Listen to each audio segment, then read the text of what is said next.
आज हम लोग देखेंगे 2022 का जो रह गया था क्वेश्चन फिजिक्स का। 2022 का क्वेश्चन 30 तक हम लोगों ने शायद डिस्कशन कर लिया था। आज हम लोग 30 से आगे डिस्कशन करते हैं। सबसे पहला क्वेश्चन है, निम्नलिखित में धारा घनत्व के लिए कौन सा सही है। धारा घनत्व को हम लोग जे से कहते हैं और जे बराबर होता है आई बाई ए। आई होता है विद्युत धारा और ए होता है क्षेत्रफल। तो आई बाई ए और ये दे रखा ऑप्शन नंबर बी में, इसलिए ऑप्शन नंबर बी करेक्ट है। बात करते हैं हम लोग क्वेश्चन नंबर 31 का। 31 में है कि निम्नलिखित में से निम्नलिखित में गतिशीलता के लिए कौन सही है। तो निम्नलिखित में गतिशीलता के लिए जो सही है अपने को, ये ध्यान रखना अपने को, ये है ऑप्शन नंबर ए इसका करेक्ट है, mu equal to V D by E. बात करते हैं हम लोग क्वेश्चन नंबर 32 का।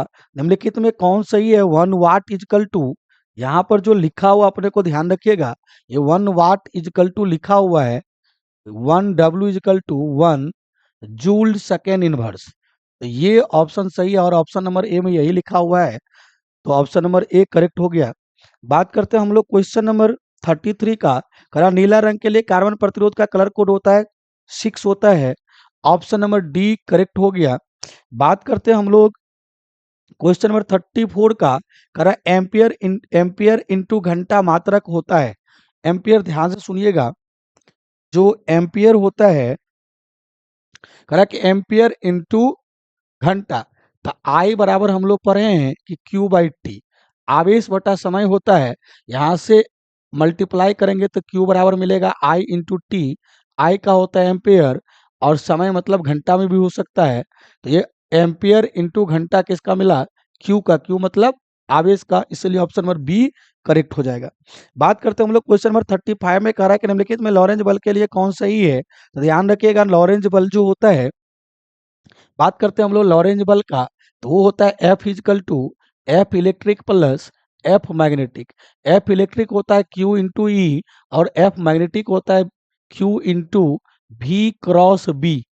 तो ये जो मिलेगा दोनों को यहाँ से क्यू कॉमन ले लेंगे हम लोग, तो यहाँ मिलेगा ई प्लस क्यू इंटू भी क्रॉस बी। ये देखिए कौन सा ऑप्शन में है लॉरेंज बल का, F equal to Q into, यहाँ से जो मिला अपने को एफ का फॉर्मूला ये मिला, ये कौन सा ऑप्शन में, F equal to Q into E plus V cross B. ये ऑप्शन नंबर ए में लिखा हुआ अपने को यहाँ पर कि F equal to Q into E plus V across B, ये ऐसा कुछ लिखा हुआ, इसलिए ऑप्शन नंबर ए करेक्ट हो जाएगा। बात करते हैं हम लोग क्वेश्चन नंबर 36 का। करा 4 डायोप्टर क्षमता वाले लेंस की फोकस दूरी होगी, तो याद होगा आपको कि फोकस दूरी पी इजकल टू जो होता है 100 बटा, जो फोकस दूरी होना चाहिए वो सेंटीमीटर में होना चाहिए। तो यहाँ से एफ सेंटीमीटर में यदि हम लोग निकालें तो 100 बटा पी लिखेंगे हम लोग, तो 100 डिवाइडेड बाई पी का वैल्यू अपने को दे रखा है 4। यहाँ से काटेंगे तो ये कट जाएगा अपने को 25, इसीलिए एफ जो मिला अपने को 25 सेंटीमीटर में, और यदि मीटर में चेंज करें तो इसको 100 से डिवाइड करेंगे तो 0.25 मीटर, इसलिए ऑप्शन नंबर ए इसका करेक्ट हो जाएगा। बात करते हैं हम लोग क्वेश्चन नंबर 37 का। निम्नलिखित में कौन वन विक्षेपण क्षमता के लिए सही है। तो वन विक्षेपण क्षमता के लिए आपको याद रखना है डब्ल्यू इजकल टू म्यू भी minus mu R by mu Y minus 1, option number A correct है। बात करते हैं हम लोग क्वेश्चन नंबर 38 का। यदि कांच के लिए लेंस म्यू बराबर 3/2 की हवा में फोकस दूरी एफ है और पानी में म्यू बराबर 4/3 में एफ डब्ल्यू हो, तो ध्यान रखिएगा इसके लिए कि एफ डब्ल्यू इजकल टू जो होता है F W equal to 3FA होता है, ऑप्शन नंबर सी करेक्ट हो जाएगा। बात करते हैं हम लोग 39 का। निम्नलिखित में कौन समान प्रकीर्णन प्रकीर्णित प्रकाश की तीव्रता आई और प्रकाश के तरंग धारी लैम्डा के लिए सही है। ऑप्शन नंबर इसका ध्यान रखिएगा कि ऑप्शन डी करेक्ट है, आई समानुपाती 1/λ टू द पावर 4, तो ऑप्शन डी करेक्ट है। बात करते हैं हम लोग 40 का। कारण निम्नलिखित में कौन इलेक्ट्रॉन परावेश के लिए सही है। तो इलेक्ट्रॉन परावेश कितना होता है, -1.6 इंटू 10⁻⁻19 कूलम, तो 1.6 सिर्फ मैग्नीट्यूड का बात कर रहा है, इसलिए ऑप्शन नंबर डी करेक्ट हो जाएगा। बात करते हैं हम लोग क्वेश्चन नंबर 41 का। निम्नलिखित में कौन सोडियम का कार्यफलन होता है। तो सोडियम का कार्यफलन होता है, याद रखना आपको 2.75 इलेक्ट्रॉन वोल्ट के बराबर होता है, ऑप्शन नंबर सी करेक्ट हो जाएगा। बात करते हैं हम लोग 42 का। करण के नाभिक में न्यूट्रॉन की संख्या होता है, न्यूट्रॉन की संख्या ए माइनस जेड होता है, ऑप्शन नंबर बी करेक्ट हो जाएगा। बात करते हैं हम लोग 43 का, निम्नलिखित में छोटे चुंबक के लिए कौन सही है? इसका आपको बी अक्षीय और बी इक्वेटोरियल, बी निरक्षीय दोनों का फॉर्मूला याद है आपको, उसको डिवाइड कर लीजिए, आपको ऑप्शन नंबर बी करेक्ट आ जाएगा कि बी अक्षीय equal to 2 times of B निरक्षीय। बात करते हैं हम लोग क्वेश्चन नंबर 44 का। 44 में आपको दिया हुआ है कि एक समान चुंबकीय क्षेत्र में दोलनशील चुंबक के आवर्तकाल का व्यंजक होता है, तो B equal to 2 pi root अंदर 1/m/bh होता है, ऑप्शन नंबर बी करेक्ट हो जाएगा। बात करते हैं हम लोग 45 का कि निम्नलिखित में कौन संबंध पृथ्वी के चुंबकीय क्षेत्र BH और चुंबकीय सुई की आवृत्ति n के लिए सही संबंध है? ऑप्शन नंबर ए करेक्ट है, n स्क्वायर समानुपाती BH। बात करते हैं हम लोग क्वेश्चन नंबर 46 का, निम्नलिखित में कौन टेंजेंट नियम के लिए सही है? B equal to BH tan theta, ये टेंजेंट नियम यही होता है, ऑप्शन नंबर ए करेक्ट हो जाएगा। बात करते हैं हम लोग अपेक्षिक चुंबकशीलता बराबर होता है, तो ऑप्शन नंबर ए करेक्ट हो जाएगा इसका, ऑप्शन नंबर ए इसका करेक्ट हो जाएगा। Mu by mu naught equal to mu R. बात करते हैं हम लोग 48 का, निम्नलिखित में कौन संबंध सही है? तो B A square equal to B H square plus B B square. आपको ध्यान रखना है कि इधर है, ये है हॉरिजॉन्टल कंपोनेंट और ये है बी भी वर्टिकल, और जो बी है एक्चुअली में ये है। तो आपको यदि बी निकालना है तो हम लोग लिखेंगे बी इजकल टू रूट अंदर बी एच का स्क्वायर प्लस बी भी का स्क्वायर। ऑप्शन नंबर ए में ऐसा कुछ लिखा हुआ है कि B square equal to B H का स्क्वायर प्लस बी भी का स्क्वायर। बात करते हैं हम लोग क्वेश्चन नंबर 49 का, कारण निम्नलिखित में कौन निर्वात में विद्युत चुंबकीय तरंग के चाल के लिए सही है? तो सी इजकल टू होता है अपने को 1/रूट अंदर mu naught epsilon 0, option number B correct है। बात करते हैं क्वेश्चन नंबर 50 का, कह रहा है कि पृथ्वी के पृष्ठ पर बी का मान होता है, मतलब चुंबकीय तीव्रता का मान पूछा गया 10⁻⁻5 टेस्ला होता है, ऑप्शन नंबर डी करेक्ट है। बात करते हैं हम लोग क्वेश्चन नंबर 51 का, कार्य धारावाही कुंडली का विद्युत चुंबकीय आघूर्ण होता है NIA के बराबर होता है, ऑप्शन नंबर सी करेक्ट है, ऑप्शन नंबर सी करेक्ट है। बात करते हैं हम लोग क्वेश्चन नंबर 52 का। 52 में क्वेश्चन नंबर 52 है, निम्नलिखित में कौन गैल्वेनोमीटर नियतांक के लिए सही है? ऑप्शन नंबर ए करेक्ट है, C/NAB होता है। बात करते हैं हम लोग 53 का, आदर्श एमीटर का प्रतिरोध शून्य होता है। ध्यान रखिएगा, आदर्श एमीटर का प्रतिरोध शून्य होता है, ऑप्शन नंबर बी करेक्ट है। यदि आदर्श नहीं होता तो बहुत कम होता है। ध्यान रखिएगा, आदर्श एमीटर नहीं लिखा होता तो ऑप्शन में बहुत कम लिखा होता है, उसको हम लोग टिक करते हैं। बात करते हैं हम लोग क्वेश्चन नंबर 54 का, करा चुंबकीय फ्लक्स का ऐसा मात्रक होता है, वेबर होता है। तो ध्यान रखिएगा, ऑप्शन नंबर ए करेक्ट है। बात करते हैं हम लोग क्वेश्चन नंबर 55 का, करा लेंज का नियम किसके संरक्षण के सिद्धांत पर परिणाम है? ये ऊर्जा संरक्षण के सिद्धांत पर है, ऑप्शन नंबर सी करेक्ट है। बात करते हैं हम लोग क्वेश्चन नंबर 56 का, प्रेरणिक प्रतिघात होता है। ध्यान रखिएगा, आपको प्रेरणिक प्रतिघात एक्स एल इजकल टू होता है ओमेगा एल के बराबर होता है। तो ओमेगा एल और ओमेगा इजकल टू होता है 2πf, ओमेगा इजकल टू होता है 2πf, यहाँ पर रख देंगे तो एक्स एल इजकल टू हो जाएगा 2πfl।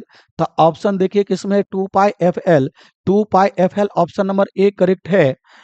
बात करते हैं हम लोग क्वेश्चन नंबर 57 का, सरल सूक्ष्मदर्शी की आवर्धन क्षमता होता है, आवर्धन क्षमता m इजकल टू 1 + d/f होता है, ऑप्शन नंबर बी करेक्ट हो जाएगा। बात करते हैं हम लोग क्वेश्चन नंबर 58 का, संपर्कित दो लेंसों की शक्ति होती है, शक्ति जुड़ जाता है, मतलब P1 + P2, option number A correct हो जाएगा। बात करते हैं हम लोग क्वेश्चन नंबर 59 का, यदि कह रहे हैं कि म्यू जी इजकल टू 3/2 और म्यू डब्ल्यू इजकल टू 4/3 है, तब आपसे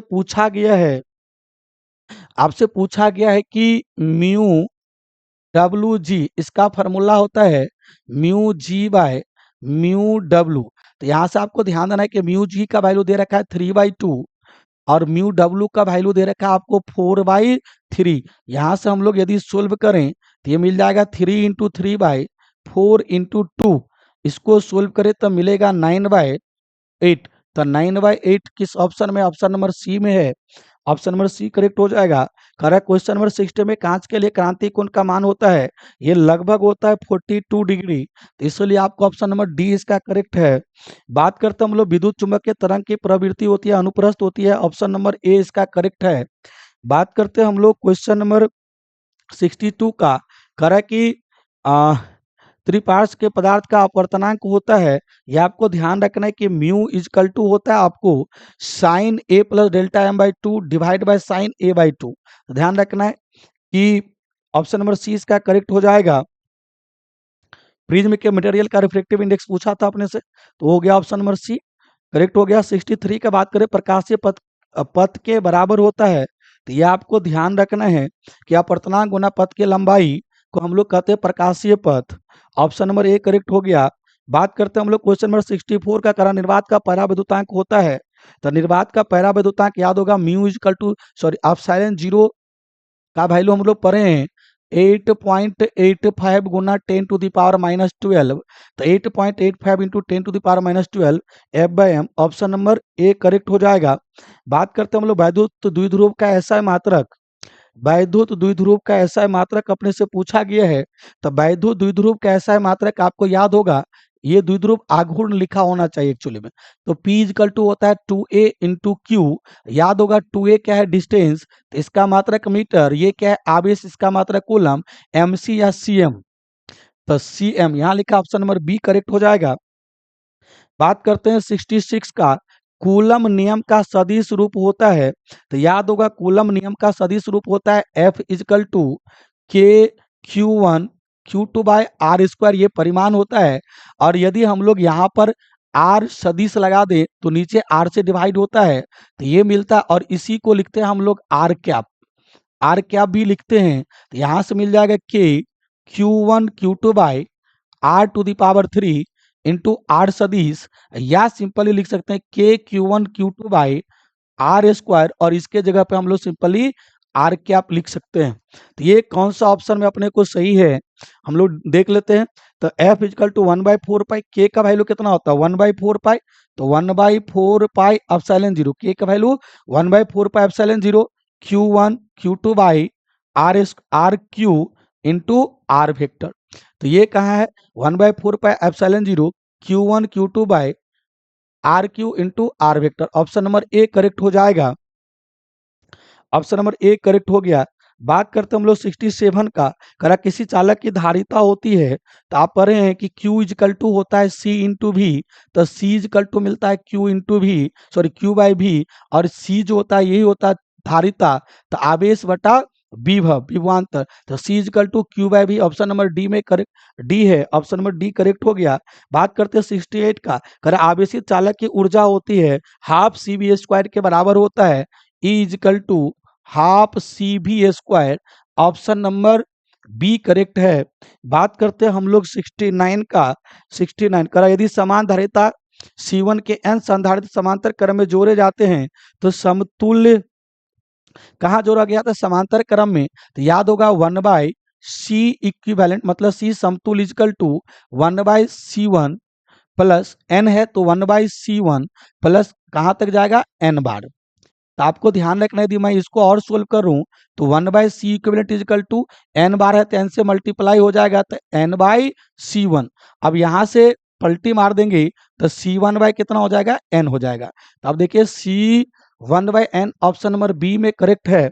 बात करते हैं हम लोग क्वेश्चन नंबर 70 का, करा वायु के लिए परावैद्युतांक, वायु के लिए पैरावैद्युत सामर्थ्य होता है, तो ये आपको याद रखना है, ये होता है आपको 3 इंटू 10⁶ वोल्ट पर मीटर। तो क्वेश्चन नंबर 70 हो गया। अब इसके बाद है सब्जेक्टिव क्वेश्चन। क्वेश्चन है कि विद्युत चुंबकीय तरंग क्या, लॉरेंज बल क्या है, विभव मापी के दो उपयोग लेके प्रतिरोधों को समांतर क्रम को संयोजन को समझाएं। इसी तरह से आपको क्वेश्चन नंबर 8, अगला है 9 10 द्विआधारी अंक पद्धति को समझाएं, 11। इस तरह से आपको पूरा है, टोटल क्वेश्चन आपका है लगभग 20 क्वेश्चन है 2 नंबर वाले, और 5 मार्क्स वाले 6 होना चाहिए क्वेश्चन। 6 क्वेश्चन 26 तक है। तो इस प्रकार ये आपका जो क्वेश्चन पेपर था 2022 का, ये आज इसका सेकेंड पार्ट या लास्ट पार्ट है, कि जो अपने को कंप्लीट हो गया। इसके बाद हम लोग देखेंगे, इसके बाद हम लोग देखेंगे 2021 का क्वेश्चन बैंक, चलिए इसी के साथ हम लोग खत्म करते हैं इस सीरीज को। ये वाला खत्म हो गया अपना। ठीक, थैंक यू।